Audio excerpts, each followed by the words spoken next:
사람들이 해외에 비행기를 타고 가기 전에는 먼 길을 돌아가야만 했습니다. 즉, 배에 타야 했다는 뜻이죠. 그리고 솔직히 말해서 멋진 해양 항해는 당시 가장 호화로운 여행이었어요. 하지만 대형 선박들이 대서양 횡단을 하다 보면 많은 것들이 잘못될 수 있습니다. 1900년대 초반에는 더욱 그랬죠. 승객들은 그 당시 위험을 모르고 있었습니다. 적어도 선원들이나 다른 관계자들만큼은 아니었죠. 운 좋게도 그들 중 몇몇은 살아남아 그들의 슬픈 이야기를 나눌 수 있게 되었습니다. 한번 그 이야기로 돌아가 볼게요. 조지 윌리엄 뷰챔프는 20세기 초 2번의 대형 선박 사고에서 살아남은 전설적인 선원입니다. 안타깝게도 그는 타이타닉과 루시타니아 두 배에서 이러한 사고를 직접 겪어야 했죠. 하지만 운이 좋게도 두 사고에서 살아남았습니다. 아니면 징크스였을 수도 있죠. 누가 알겠어요. 추정은 음모 이론가들 손에 맡기겠습니다. 그저 그가 잘못된 시간에 잘못된 장소에 있었다고 해두죠.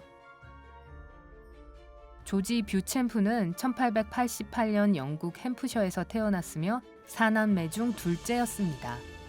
그의 아버지는 철도에서 일하는 목수였고요. 아직 10대였던 조지는 학교를 마치고 바다로 여행을 떠났습니다. 아마 그는 바다에 매료돼 이를 직업으로 삼을 각오를 했던 것 같습니다. 그리고 이것이 그의 인생을 영원히 바꿀 선택이었음이 증명되었죠. 한동안 조지는 유럽과 아프리카를 오가는 화물선과 여객선을 운항하는 영국의 해운선인 유니언 캐슬라인에서 일했습니다. 그 후 그는 왕립 우편선에서 일했죠. 그런데 말이죠. 왕립 우편선의 영어 약자는 RMS로 타이타닉 또한 우편물을 운반하기 위해 만들어졌던 배였습니다.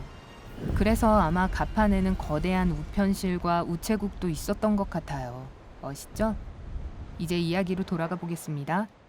그의 인생을 바꿀 마지막 포지션은 화이트 스타 라인에 소속된 자리였습니다. 조지는 우리 모두가 타이타닉으로 알고 있는 가라앉지 않는 배에서 일하기를 정말 고대하고 있었습니다. 그래서 그는 그 자리를 얻기 위해 모든 힘을 다했습니다. 소방관 포지션으로 지원했고 지원서에 자신의 자격증도 모두 기재했습니다. 하지만 보세요. 당시 조지는 42세였습니다. 그리고 그런 업무를 맡아보기 위해서는 더 젊었어야 했죠. 엄청난 체력이 필요한 일이니까요. 그래서 그는 나이를 32살이라고 속였습니다. 다들 그 말을 믿은 게 분명합니다. 결국 그가 그 일자리를 얻었으니까요. 그의 월급은 약 7달러 50센트가 될 예정이었습니다. 오늘날로 치면 어느 정도인지 궁금하다고요? 850달러쯤 되겠네요. 1912년 4월 14일 유명한 사고 당시 조지는 근무 중이었습니다. 오후 8시에서 12시 근무조에 속했고 10번 자리에 있었어요. 그는 천둥이 울부짖는 소리처럼 큰 쾅 소리를 들었습니다. 1분도 지나지 않아 멈추라는 지시가 내려왔죠. 엔진이 멈추자 이번엔 완충기를 즉시 닫으라는 명령을 받았습니다. 동시에 물이 조금이라도 들어오지 못하도록 방수문을 완전히 닫아야 했습니다. 몇 분 후에 지휘관은 소방관들에게 불을 끄라고 말했습니다. 하지만 그들이 불을 끄는 동안 바닥 아래에서 물이 들어오기 시작했습니다. 그때 사령관은 모두에게 탈출 사다리로 올라가라고 했습니다. 조지는 올라가기 시작했고 배 갑판에 도착할 때까지 뒤를 돌아보지 않았습니다. 그들이 가진 구명보트는 모든 선원을 태우기에 충분했고 각각의 선원들이 다른 보트에 배정되었습니다. 하지만 그날 오전까지만 해도 명단은 작성되지 않았었고 그 명단을 볼 기회가 모든 선원들에게 주어졌던 것도 아닙니다. 그래서 그곳에 도착한 조지는 길을 잃었습니다. 그리고 구명보트에 또 다른 문제도 있었습니다. 그들은 타이타닉호가 침몰할 리가 없다는 것을 너무 확신하고 있었던지 심지어 구명보트 훈련도 하지 않았던 거죠. 그래서 아무도 이 상황에서 무엇을 해야 할지 몰랐습니다. 그의 임무는 할 수 있는 한 많은 여성과 아이들을 구하는 것이었고 13번 보트에서 이 임무를 성공적으로 해냈습니다. 마침내 배에 70명쯤이 타자 그는 배를 내리라는 명령을 받았습니다. 그때도 몇 명의 남자들이 배에서 서로를 도왔죠. 조지는 구명정에 타고 있던 유일한 남자로 소방관으로서의 힘을 발휘하여 배에 붙어있던 노를 가지고 보트를 타이타닉으로부터 멀리 떨어지게 하려고 했습니다. 하지만 이것은 생각했던 것만큼 쉽지 않았습니다. 먼저 떠난 다른 많은 구명보트와 달리 조지의 배에는 사람이 너무 많았던 거죠. 조지의 배는 천천히 그리고 느리게 바다로 내려갔지만 여전히 조지는 배에 물이 들어오지 않게 하려고 고군분투를 해야 했습니다. 구명보트가 바다로 내려지기 직전에 승선했던 사람들이 더 많은 노를 발견했고 구명보트를 타이타닉호로부터 멀리 떨어뜨려 타이타닉이 구명보트를 가라앉히지 못하도록 도왔습니다. 그 배는 침몰하는 타이타닉에서 가까스로 빠져나갔지만 멀리 가지 못했습니다. 조지는 일단 그들이 안전한 거리에 있다고 느껴지자 노를 젓는 것을 멈췄다고 해상했습니다. 조지와 구명보트를 탄 승객들은 구명보트에 나침반이 있는지를 살펴봤지만 없었고, 그래서 그들은 자신이 어디에 있는지 어떤 방향으로 향해야 하는지도 알지 못했습니다. 우리 모두 알다시피 타이타닉호는 새벽 2시 20분에 침몰했지만 구조하러 온 배였던 카파시아호는 다음날 아침 9시 50분이 되어서야 조지의 배를 구조했습니다. 즉 그들은 7시간 넘게 물에 떠 있었다는 얘기죠. 그의 보트는 사람들로 가득 찬 총 13척의 구명보트 중에서 가장 늦게 구조된 배들 중 하나였습니다. 타이타닉호에 탑승할 당시 조지는 바다에서 10년 이상 일한 경험이 있었습니다. 그리고 불행한 사건이 일어났을 때 그는 인생에서 이런 비극은 이게 마지막일 것이라고 생각했습니다. 하지만 그가 잘못 알고 있었던 것 같아요.